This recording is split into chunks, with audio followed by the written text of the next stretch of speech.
अनुरोध करता हूं कि एनडीआरएफ के 20वें स्थापना दिवस के इस शुभ अवसर पर अपने आशीर्वचनों से हम सभी का मार्गदर्शन करने की कृपा करें। निवेदन है माननीय श्रीमती डी पुरंदेश्वरी देवी जी से कि तेलुगु अनुवाद हेतु डायस पर स्थान ग्रहण लेने का कष्ट करें।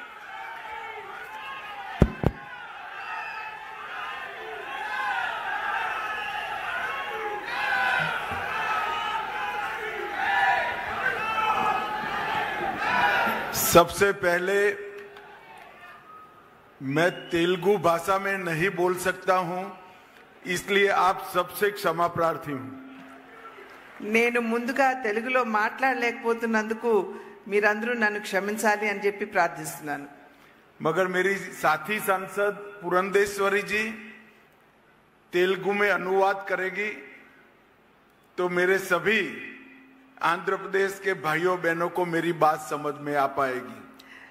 అంటే సహచర పార్లమెంట్ సభ్యురాలైనటువంటి పురంధేశ్వరి ఏదైతే వారు చెప్పదలుచుకున్నారో దాన్ని అనువదిస్తారు కాబట్టి తప్పకుండా నా మనోభావాలన్నీ కూడా మీకు చేరువవుతాయని చెప్పి నేను భావిస్తున్నాను।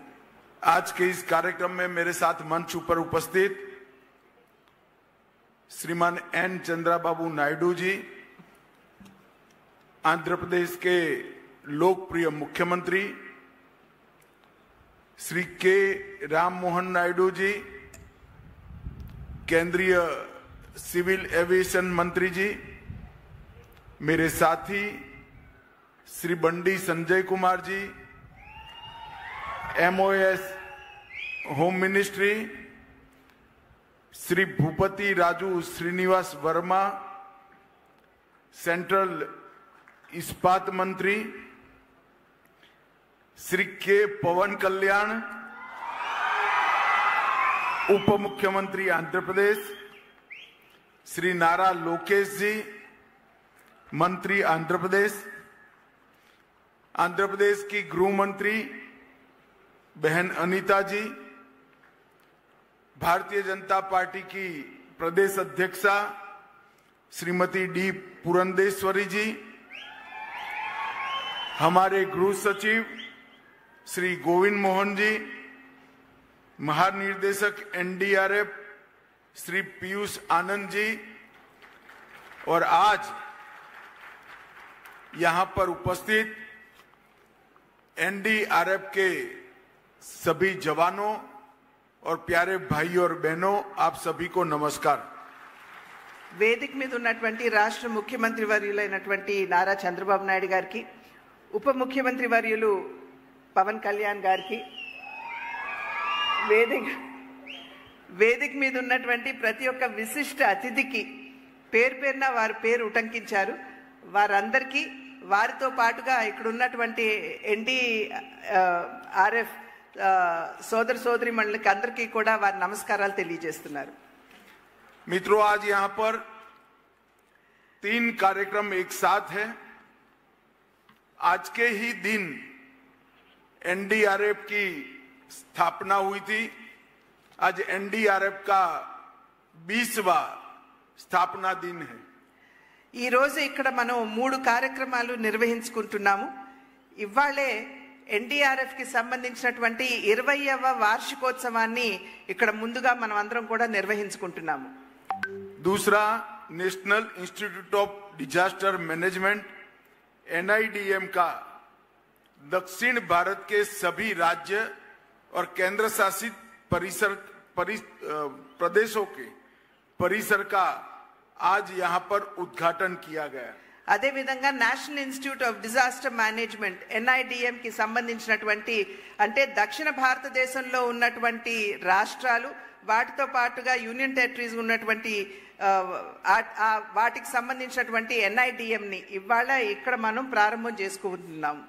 और इसके साथ ही एनडीआरएफ की 10वीं वाहिनी का भी उसके संपूर्ण कामकाज के अनुरूप बिल्डिंगों का भी उद्घाटन करने का काम हुआ है। అదే విధంగా మూడవది ఎన్డీఆర్ఎఫ్ కి సంబంధించినటువంటి 10వ బెటాలియన్ కి సంబంధించినటువంటి ఏదైతే ఇక్కడ సముదాయం ఉందో దాన్ని కూడా ఇవాళ మనం ఇక్కడ ప్రారంభించుకోవడం జరుగుతుంది। सबसे पहले मैं चुनाव के बाद पहली बार सार्वजनिक कार्यक्रम में आया हूं, तब आंध्र प्रदेश की जनता को श्री नरेंद्र मोदी और एन चंद्रबाबू नायडू के नेतृत्व में विधानसभा और लोकसभा दोनों में प्रचंड बहुमत से जिताने के लिए आप सभी का धन्यवाद करता हूं। ముందుగా ఎన్నికలైన వెనువెంటనే మొట్టమొదటిసారిగా నేను ఈ రాష్ట్రానికి వస్తున్నటువంటి సందర్భంలో ప్రధాని నరేంద్ర మోడీ గారు, అదేవిధంగా రాష్ట్ర ముఖ్యమంత్రి వర్యులు చంద్రబాబు నాయుడు గారి నేతృత్వంలో మనం ఎన్నికలకు వెళ్ళినప్పుడు మీరందరూ అనూహ్యమైనటువంటి విజయాన్ని అందించినందుకు మీ అందరికీ కూడా పేరు పేరున నా ధన్యవాదాలు తెలియజేస్తున్నాను. मित्रों, ईश्वर ने भेजी हुई आपदा होती है, डिजास्टर ईश्वर जब भेजता है तो एनडीआरएफ काम में आता है, और मैन मेड डिजास्टर जब होता है तब एनडीए काम में आता है. ఎప్పుడైనా సరే ప్రకృతికి సంబంధించినటువంటి ప్రమాదం వాటిల్లినప్పుడు ఎన్డీఆర్ఎఫ్ ముందొచ్చి వారి సేవలను అందిస్తారు. కానీ మనుషుల మాధ్యమంగా వచ్చినటువంటి ప్రమాదాలు ఏవైతే ఉంటాయో వాటిని ఆదుకోవడానికి ఎన్డీఏ ముందుకు వస్తుందని చెప్పి మీకు తెలియజేస్తున్నాను. 2014 से 19 5 साल अपार संभावनाओं वाले राज्य आंध्र प्रदेश की जिस प्रकार से दुर्गति हुई वो मैन मेड डिजास्टर था. 2019వ సంవత్సరం నుండి 5 సంవత్సరాల పాటు ఏదైతే అమితమైనటువంటి సామర్థ్యం ఉన్నటువంటి ఆంధ్ర రాష్ట్రాన్ని ఏ విధంగా ధ్వంసం చేశారో మనందరికీ తెలియనటువంటి విషయం కాదు. అది మనుషుల చేత వచ్చినటువంటి ప్రమాదంగా మనం అందరం కూడా గమనించాలి. और मैं आज आंध्र प्रदेश की जनता को विश्वास दिलाना चाहता हूं कि आपके 5 साल जो व्यर्थ गए हैं इसकी चिंता मत करना. 3 गुना स्पीड से चंद्रबाबू जी और मोदी जी की जोड़ी आंध्र प्रदेश का विकास करेगी. ఈ రోజు మనం గడిచిన 5 సంవత్సరాల కాలం ఏదైతే మనం కోల్పోయామో, అన్ని అవసరాలు ఉన్నా కూడా మనం కోల్పోయామో, దాని గురించి మీరెవరూ చింతించవలసినటువంటి అవసరం లేదు. ఇవాళ నరేంద్ర మోడీ గారు మరియు చంద్రబాబు నాయుడు గారి నాయకత్వంలో, నేతృత్వంలో మూడింతల ప్రగతి మనం ఖచ్చితంగా ఆంధ్ర రాష్ట్రంలో సాధించగలం. एक और चंद्रबाबू जी एडमिनिस्ट्रेटिवली, फाइनेंशियली और डेवलपमेंट के रोड मैप की दृष्टि से आंध्र को दिन दूनी रात चौगुनी स्पीड से सेट करते जा रहे हैं.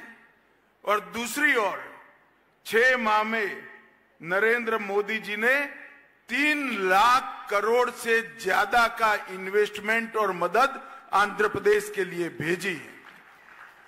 అటు పరిపాలన దక్షత, అదే విధంగా ఆర్థిక పరంగా కూడా ఆంధ్ర రాష్ట్రాన్ని ముందుకు తీసుకువెళ్లేటువంటి సామర్థ్యం ఉన్నటువంటి ముఖ్యమంత్రి చంద్రబాబు నాయుడు గారు ఇక్కడ ఉన్నారు. వారు రేయింబవళ్లు కూడా ఏ విధంగా ఆంధ్ర రాష్ట్రాన్ని గాడిలో పెట్టాలి అనేటువంటి అంశం మీద వారు దృష్టి కేంద్రీకరించడం జరిగింది. రెండో వైపును చూసినట్లయితే దేశ ప్రధాని అయినటువంటి నరేంద్ర మోడీ గారు ఈ 6 నెలల కాలంలోనే అధికారంలోకి వచ్చి 6 నెలలే అయింది. కానీ దగ్గర 3 లక్షల కోట్ల మేరకు ఆంధ్ర రాష్ట్రానికి సంపూర్ణమైనటువంటి సహకారాన్ని అందించారనేటువంటి విషయం గమనించాలి. अभी 2 दिन पहले ही कैबिनेट में विशाखापट्टनम के स्टील प्लांट के लिए 11,000 करोड़ रुपए की इन्वेस्टमेंट की घोषणा, मदद की घोषणा नरेंद्र मोदी जी ने की है. ఇంతకు ముందు 3 రోజుల క్రితమే కేబినెట్ లో తీసుకున్నటువంటి నిర్ణయం మాధ్యమంగా మన రాష్ట్రంలో ఉన్నటువంటి విశాఖ స్టీల్ ప్లాంట్ కి, వైజాగ్ స్టీల్ ప్లాంట్ కి 11,440 కోట్ల రూపాయల మేరకు సహాయాన్ని అంటే సపోర్ట్ ని ప్రకటించినటువంటి విషయం మనందరికీ తెలుసు. इसमें 11,000 करोड़ रुपए से ज्यादा महत्वपूर्ण ये है कि आंध्र का गौरव ऐसा विशाखापट्टनम स्टील प्लांट अब लंबे समय तक चलने वाला है, वो सुनिश्चित हो गया है. ఇక్కడ 11,000 కోట్ల రూపాయలు అనేది ప్రధానం కాదు. ఇక్కడ ఏదైతే ఆంధ్ర యొక్క ఆత్మ గౌరవంతో ఈ ప్లాంట్, వైజాగ్ స్టీల్ ప్లాంట్ ముడిపడి ఉన్నదో దాన్ని ముందుకు తీసుకుని వెళ్తూ మరింత అభివృద్ధి పదంలో నడిపించడం అనేది ఇది సునిశ్చితమైందని చెప్పి మీ అందరికీ కూడా తెలియజేస్తున్నాను. अमरावती राजधानी की जो कल्पना चंद्रबाबू जी ने की थी और मोदी जी ने जिसका भूमि पूजन किया था, वो पूरे अमरावती प्रोजेक्ट को एक प्रकार से दरकिनार किया था। मोदी जी ने ये 6 महीने में 27,000 करोड़ रुपया अमरावती प्रोजेक्ट के लिए हुडको और वर्ल्ड बैंक के माध्यम से देकर चंद्रबाबू नायडू जी की कल्पना की राजधानी बनाने का काम स्पीड से आगे बढ़ाने का काम किया है. ఏదైతే అమరావతిని రాజధానిగా అప్పట్లో ముఖ్యమంత్రిగా ఉన్నటువంటి చంద్రబాబు నాయుడు గారు నిర్ణయం చేశారో అది గడిచిన 5 సంవత్సరాల కాలంలో దాన్ని బుట్టదాఖలు చేయడం జరిగింది. అయితే ఇవాళ 27,000 కోట్ల రూపాయలు అటు హడ్కో మాధ్యమంగా అదే విధంగా వరల్డ్ బ్యాంక్ మాధ్యమంగా కూడా నరేంద్ర మోడీ గారు ఇవాళ చంద్రబాబు నాయుడు గారికి అదే విధంగా రాష్ట్రానికి అందించి అమరావతి నిర్మాణానికి గతిని అందించినటువంటి విషయం మనం గమనించాలి. रेलवे जोन का भी फाउंडेशन स्टोन रख दिया गया है. రైల్వే జోన్ కూడా ఏదైతే ఇంతకు ముందు చాలా నెమ్మదిగా అడుగులు వేస్తూ వెళ్ళిందో దాన్ని కూడా ఇవాళ ఆంధ్ర రాష్ట్రానికి అందివ్వడం జరిగింది. और पोलावरम जो कि लाइफ लाइन है आंध्र प्रदेश की, मैंने आज सुबह ही चर्चा की है चंद्रबाबू जी से. उनका विश्वास है 2028 तक पोलावरम का पानी पूरे आंध्र प्रदेश में पहुंचना शुरू हो जाएगा. అదే విధంగా పోలవరం ఏదైతే ఆంధ్ర రాష్ట్రానికి జీవధార అని చెప్పి మనం అందరం కూడా భావిస్తామో దాని గురించి కూడా ఇవాళ ప్రొద్దున్నే చంద్రబాబు నాయుడు గారితో చర్చించడం జరిగింది. ఇవాళ వారు ఇచ్చినటువంటి అదే విధంగా ఇవాళ సభా మాధ్యమంగా ఇచ్చేటువంటి వాగ్దానం ఏమిటంటే 2028వ నాటికల్లా